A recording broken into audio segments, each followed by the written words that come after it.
Welcome to our next Wandering Walks of Wonder historic walking tour. Today we're headed to Marysville, Kansas.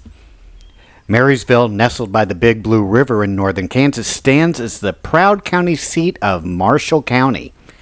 Its roots trace back to the 1850s, a time preceding Kansas' statehood, when it began from a humble settlement near a vital river crossing point. In 1852, Francis Frank Marshall arrived to oversee a ferry and trading post at what would become Marysville. The spot bustled with westward-bound settlers, gold prospectors, and intrepid travelers. Initially dubbed Marshall's Ferry, it was renamed Marysville in 1854 when Marshall established a post office, paying homage to his beloved wife, Mary. Remarkably, that very first post office remains the oldest continuing operational civilian post office in Kansas. The first building that we see on our tour is the Marshall County Courthouse. This 1891 building served as Marshall County's courthouse for about 90 years. By the 1970s, some county officials thought it had outlived its usefulness and it was too expensive to maintain. The Marshall County Historical Society took the lead in generating public support to save it. Eventually, a new county courthouse was built right next door, and this courthouse was deeded to the Historical Society and is now a museum here in the downtown area of Marysville. Quite a bit different here is the newer courthouse built in 1979.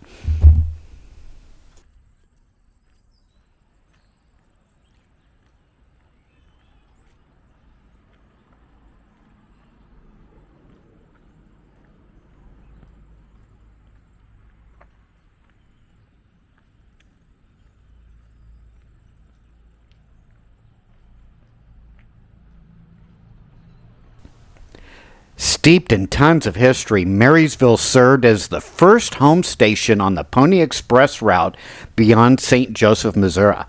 Today, a museum occupies the once bustling barn where the Express's iconic ponies were housed. We'll be walking by that particular barn in just a little bit, and I also have a video on the museum, the Pony Express Museum that's here in town. With the advent of the Union Pacific Railroad, Marysville evolved into a pivotal railroad hub along the main freight line between Kansas City, Kansas, and Hastings, Nebraska. It once boasted the world's largest covered railroad stockyards at one time, nestled within the Union Pacific Yards. Even now, the town still witnesses the steady passage of at least 25 one-mile-long freight trains each day. It's a testament to the enduring significance in the region's transportation network. Also, as we go along this residential neighborhood, keep a lookout for the squirrels. Marysville is known as the Black Squirrel City due to an isolated community of all black squirrels that make their homes in town. Can't remember while doing this walk if I actually saw a squirrel. I have seen them here before, but keep an eye out for those. The squirrels are said to be the result of escapees from a traveling circus.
There are many beautiful homes here in this neighborhood of Marysville.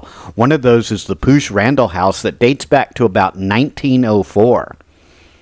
Poosh, or Charles F. Poosh, is renowned for introducing the cigar manufacturing industry to Marysville, Kansas, which became a cornerstone of the local economy from the 1880s through the 1920s. The house that we saw is a great example of late Queen Anne architecture and is very well maintained.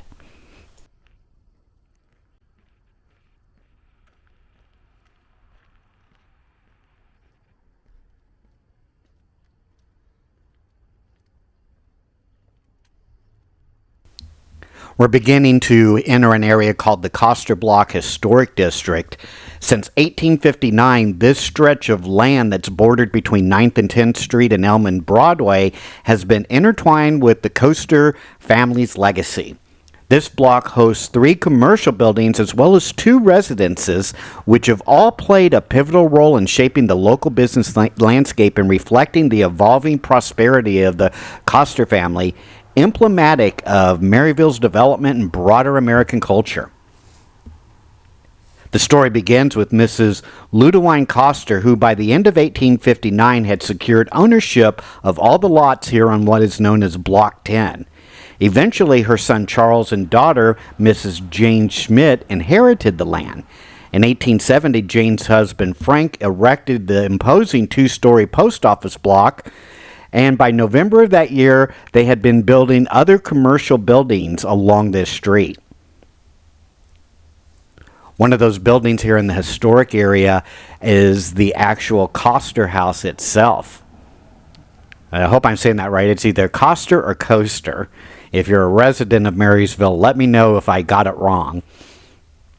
Coster himself served as county treasurer and laid the foundation for the first of 2 terms during the construction of the post office. In 1873, he constructed this residence on the block.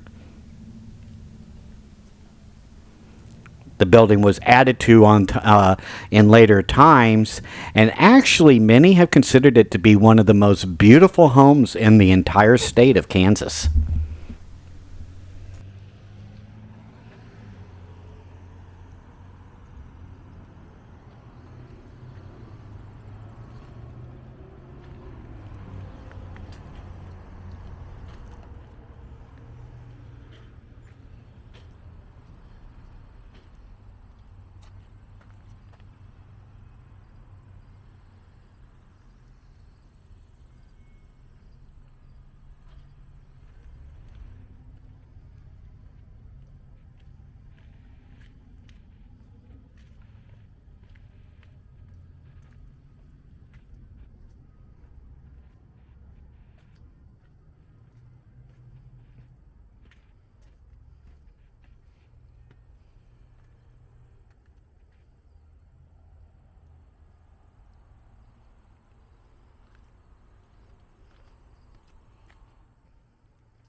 Remember how I said that Marysville is known as the Black Squirrel City?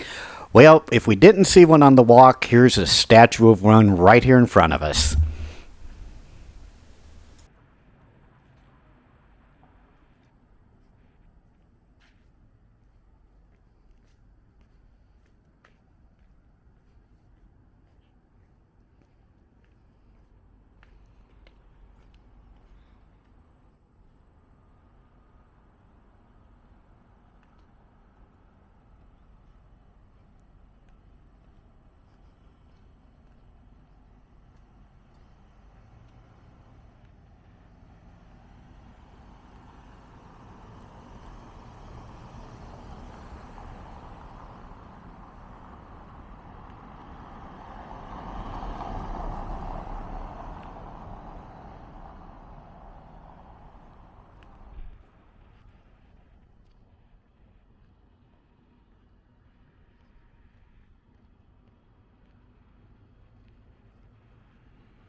The building here on our right is the home for the Marysville Advocate.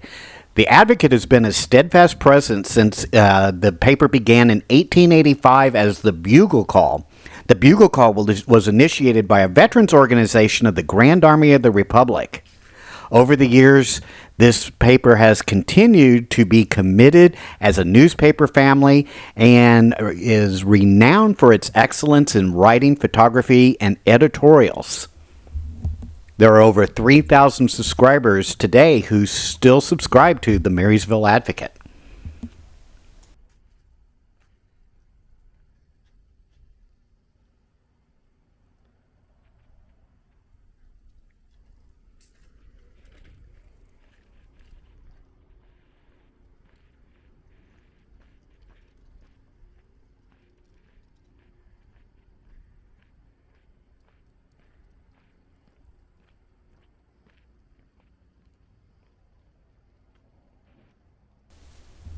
We're now walking past the Lee Dam Center for Fine Arts. Constructed in 1903, this particular building stands as a testament to the architectural craftsmanship that blends red brick and limestone. Its tall windows invite streams of natural light with expansive roll-up doors that delineate the space and creates a perfect art gallery. The building itself was originally a Methodist church until about 1958, when Lee and Betty Dam bought the building to establish their sewing machine business within its walls. Tragically, Lee Dam's life was cut short in 1977 at the age of 48, yet his legacy endures through the generosity of his widow, Mrs. Dam, who upon passing selflessly donated the building to the city of Marysville, stipulating that it must be used for the arts.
We're now walking past the historic Marysville Pony Express barn and museum.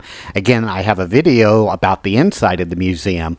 But the Pony Express itself really is quite remarkable since it was operational for just about 19 months from 1860 to 1861, but remains an iconic chapter in American history. The Pony Express itself symbolizes the adventurous spirit of the Old West, and this Pony Express Museum gives us a reminder of what life was like back in that era.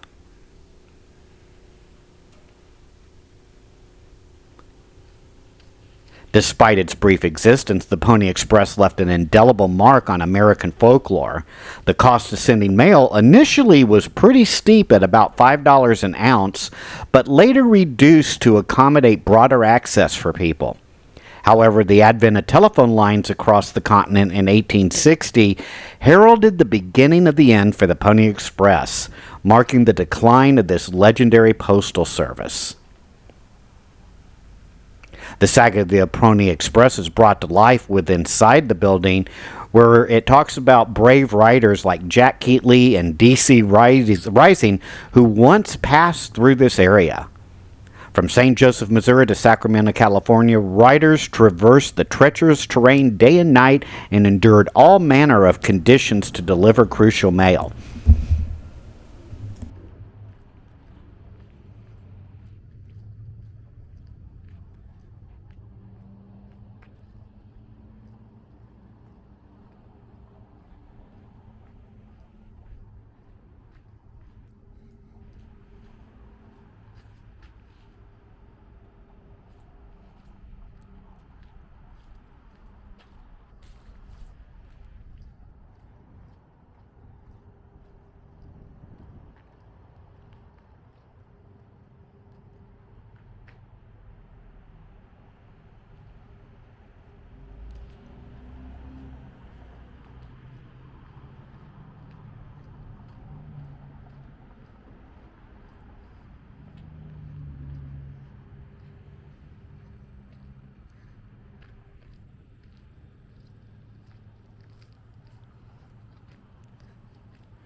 Our last stop that we have on our historic walk in Marysville, Kansas is Pony Express Plaza. Not only do we have the beautiful statue of the Pony Express rider, but coming up in front of us are 3 murals that are done in glass. And as you watch, you'll see that these murals are designed in a way that they move along with you. Here's one showing Pony Express riders going across the prairie. We'll also see one with transportation and a little bit about the town. Very unique murals that are here, and kind of fun to walk back and forth and see how the scenes change.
I hope you've enjoyed this Wandering Walks of Wonder tour here in historic Marysville, Kansas.